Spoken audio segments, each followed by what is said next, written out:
वो खबर थी हर साल दशहरे पर राष्ट्रीय स्वयंसेवक संघ मुख्यालय में जिन हथियारों का पूजन होता है वो आखिर किसके नाम पर रजिस्टर्ड है।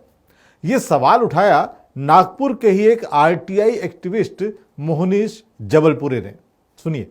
देखिए, आरएसएस को सिर्फ आरएसएस कहना, राष्ट्रीय स्वयंसेवक संघ कहना ठीक नहीं, उचित नहीं, क्योंकि ये असंवैधानिक है, ये रजिस्टर्ड नहीं है। संविधान के अनुसार जो सबको रजिस्ट्रेशन करना होता है संस्थाओं को, ये रजिस्टर्ड संस्था नहीं है, तो इसको असंवैधानिक संस्था आरएसएस के नाम से हम सबसे पहले बोलेंगे।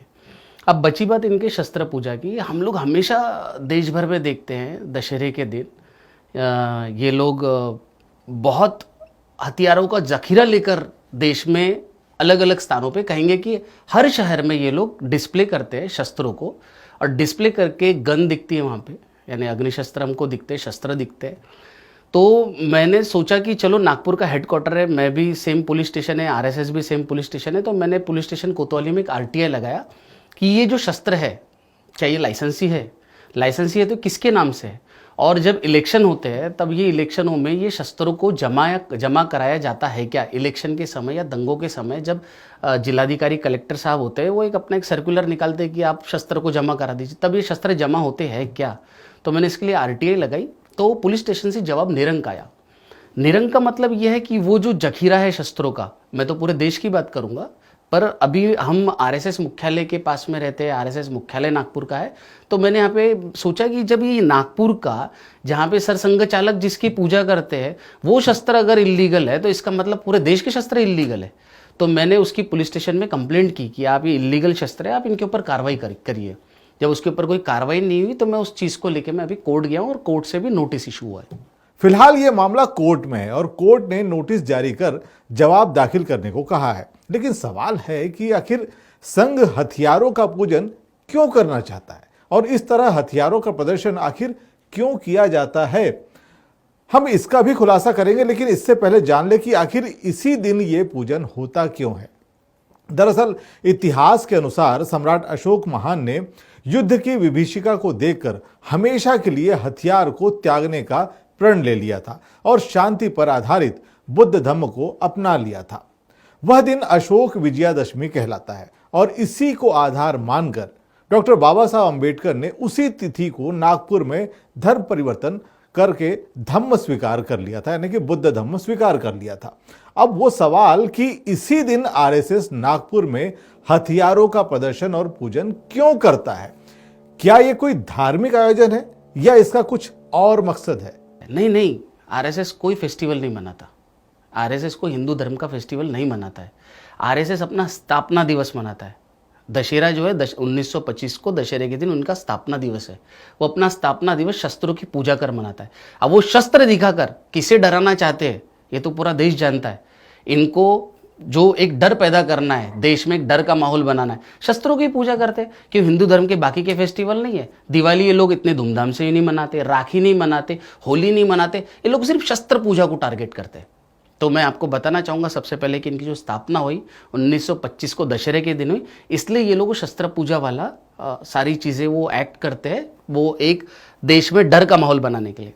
अपने आयोजनों और क्रियाकलापों के लिए आरएसएस पर सवाल उठना कोई नई बात नहीं है। देश का संविधान मानने और राष्ट्रीय ध्वज के सम्मान को लेकर पहले भी ये संस्था सवालों के घेरे में रही है। देखिए, झंडे का ऐसा मामला था कि ये लोग वो तिरंगा 3 कलर है, अब शगुन है, हम ये सारी चीज़ों को नहीं मानते, ये एक बहुत बड़ी इन्होंने कंट्रोवर्सी रची थी। जब ये कंट्रोवर्सी में फेल हुए और जब फेल होने के बाद में आरएसएस वालों ने सोचा कि भैया हम इसका क्यों ये करेंगे ना, यानी हम इसका क्यों सम्मान करेंगे, हम क्यों इसको लहराएंगे, हम क्यों इसको मानेंगे, ये उनका एक पर्सनल ये होगा। पर मैं ये जानता हूँ कि आरएसएस मुख्यालय हमारे भारत की ज़मीन पर है ना, तो वो भारत के सारे नियम कानून संविधान का उसको पालन करना होगा, और यही पालन के साथ साथ उसको हमारा 26 जनवरी 15 अगस्त को भी मनाना होगा। तो कुछ लोग आहत हुए इससे और कुछ लोगों ने वहाँ पे फ्लैग होस्टिंग करने की कोशिश की, तो वहाँ के जो मैनेजर है उन्होंने कंप्लेंट डाली। कंप्लेंट के बाद में वो तीनों लोगों को जेल हो गई। अब देश के स्वतंत्र भारत के इतिहास का काला दिन मैं इसलिए कहूँगा कि जब 3 लोगों को अरेस्ट हुई, साथ ही साथ तिरंगा झंडा को भी जमा कर दिया गया पुलिस स्टेशन में।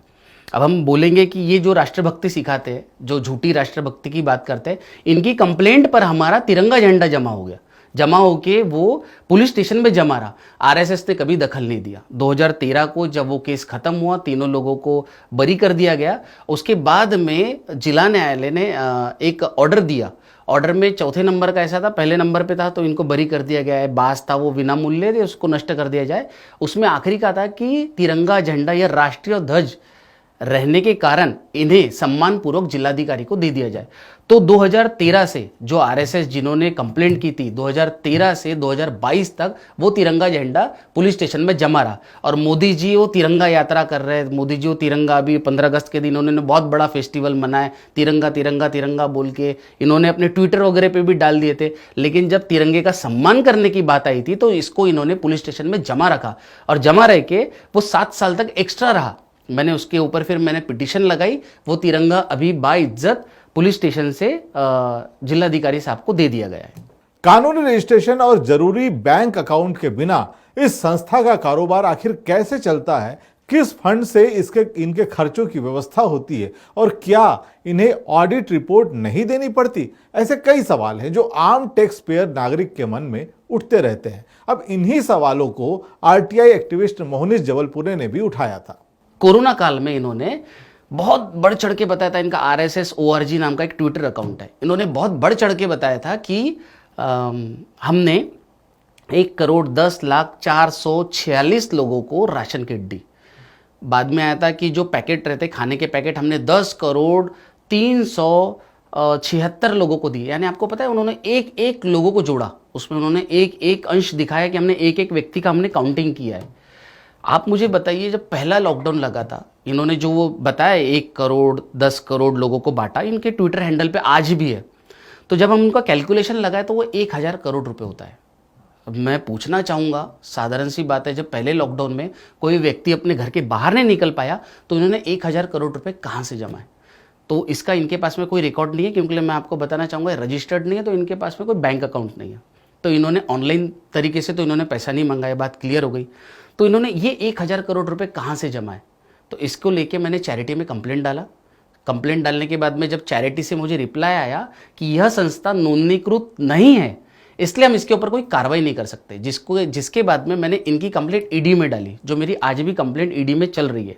और मैंने आईटी में भी डाली है कि ये कालाधन हो सकता है, ये बाहर से कोई फंडिंग आया है, वो भी तो पता चलना चाहिए ना कि क्या है।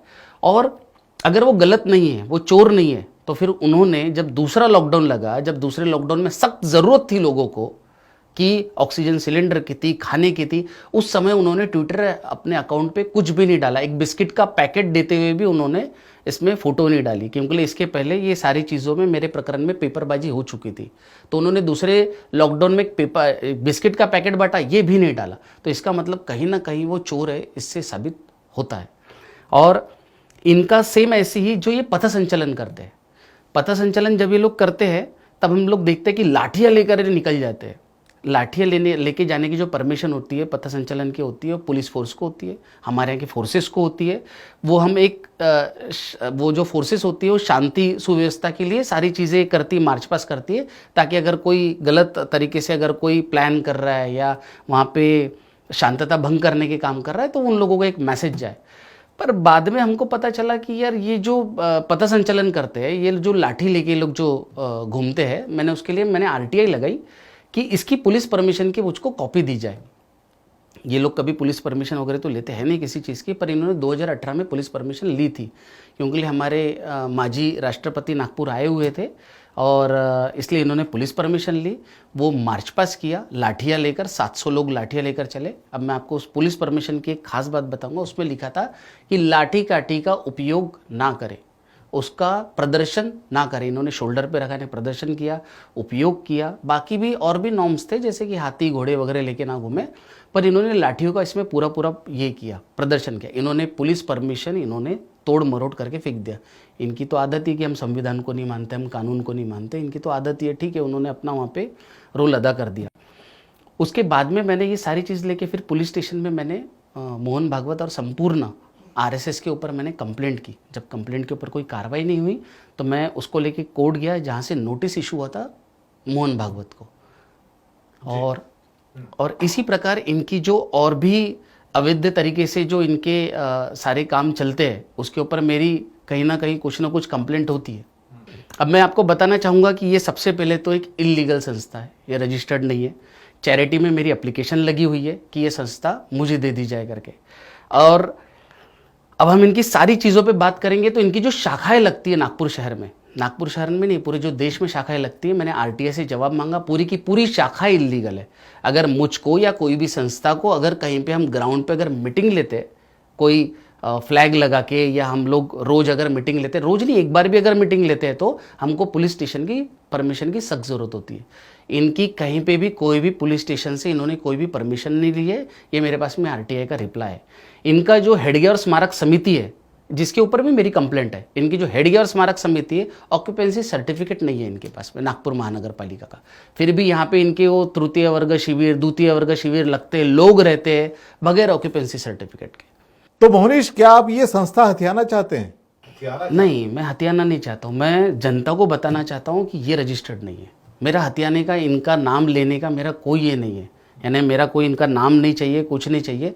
मैं तो जनता को बताना चाहूँगा, वो भी अब जनता को इसलिए बताना चाहूँगा, मैं तो आपके चैनल के माध्यम से सभी लोगों को, देश को बोलना चाहूँगा कि हम लोग हमारे बच्चे को जब हम लोग एजुकेशन फील्ड में डालते हैं तो हम लोग स्कूल को बहुत सोच समझ के डालते हैं कि स्कूल का टीचिंग स्टाफ कैसा है, बिल्डिंग कैसा है, बाथरूम की व्यवस्था कैसी है, वहाँ से बच्चा पढ़ेगा तो और कहाँ जाएगा, है ना। तो हम लोग यहाँ पे कैसे चूक जाते हैं कि एक असंवैधानिक संस्था में हम अपने बच्चों को भेजते हैं, जिनके जो पूरे कृत्य होते हैं वो उनके पूरे कृत्य इलीगल होते हैं। इनके जो पूरे जो कृत्य होते हैं आप देख लीजिए, जैसे अवैध मार्च पास हो गया, इनका अवैध शस्त्र पूजन हो गया, इनकी बिल्डिंग का ऑक्यूपेंसी सर्टिफिकेट नहीं, इनकी जो शाखाएं लगती है उसको पुलिस परमिशन नहीं, और सारी चीज़ों की मेरी पुलिस कंप्लेंट है और मैं कोर्ट में लेके सारी चीज़ें खड़ा हूँ। इवन इनकी फंडिंग के ऊपर मेरी ईडी में कंप्लेंट है। तो मैं आपके माध्यम से वो देश की जनता को, पेरेंट्स लोगों को, पालक लोगों को बोलना चाहूँगा कि आप अपने बच्चों को कहाँ डाल रहे हो जो इलीगल है। आप स्कूल सोच समझ के डालते हो, आप उनको खाना बहुत सोच समझ के खिलाते हो कि उनकी सेहत का ख्याल रखते हो, और आप ऐसे कैसे इस सारी चीज़ों में चूक जाते हो। तो मेरा ये भी चीज़ बताने का मेरा भी ये माध्यम है कि जो संविधान को नहीं मानता, जो संविधान को बिल्कुल नहीं मानता, उसके खिलाफ मुझे खड़े रहने का ये संविधान ने हक दिया और मैं अपना हक अदा कर रहा हूँ। दर्शकों, जहां देश की तमाम शासकीय, निजी, कोऑपरेटिव या एनजीओ को अपने आय व्यय, टैक्स, जीएसटी, कर्मचारियों आदि की रिपोर्ट सरकार को देनी ही पड़ती है, उसी देश में ये संस्था बिना किसी हिसाब किताब के बरसों से आखिर चल कैसे रही है। और सवाल ये भी है कि सिर्फ वर्तमान ही नहीं, पिछली तमाम सरकारों पर भी ये सवाल खड़ा हो जाता है कि जिसका कोई हिसाब किताब ही नहीं, उसके हिसाब मांगने के बजाय उसकी सुरक्षा सीआईएसएफ यानी कि केंद्रीय औद्योगिक सुरक्षा बल द्वारा उसकी सुरक्षा करवाई जा रही है। आखिर कैसे? वैसे आपको बता दें कि इस देश के हवाई अड्डों की सुरक्षा अब निजी एजेंसियों को दी जाएगी। अब तक देश के हवाई अड्डों की सुरक्षा की जिम्मेदारी इसी सीआईएसएफ पर थी। दर्शकों, सवाल वाकई बनते हैं और आरटीआई एक्टिविस्ट जो हमारे साथ मोहनीश जी हैं, मोहनीश जी ने ये तमाम सवाल उठाए, लेकिन बात अभी भी वहीं पर अड़ी हुई है कि आखिर तमाम राजकीय पार्टियां हैं, इतनी सारी पार्टियां हैं, इतने सारे प्रवक्ता हैं, बहुत सारी बातें कहते हैं, तमाम जातियों पर भी सवाल उठा लेते हैं, तमाम चीज़ों पर भी सवाल उठा लेते हैं, लेकिन ईडी का भी ध्यान इस तरफ नहीं जाता। उनके ऊपर ये अभी बहुत सारे छापे पड़ रहे हैं, लेकिन किसी ने भी इस संस्था पर सवाल आखिर क्यों नहीं उठाया।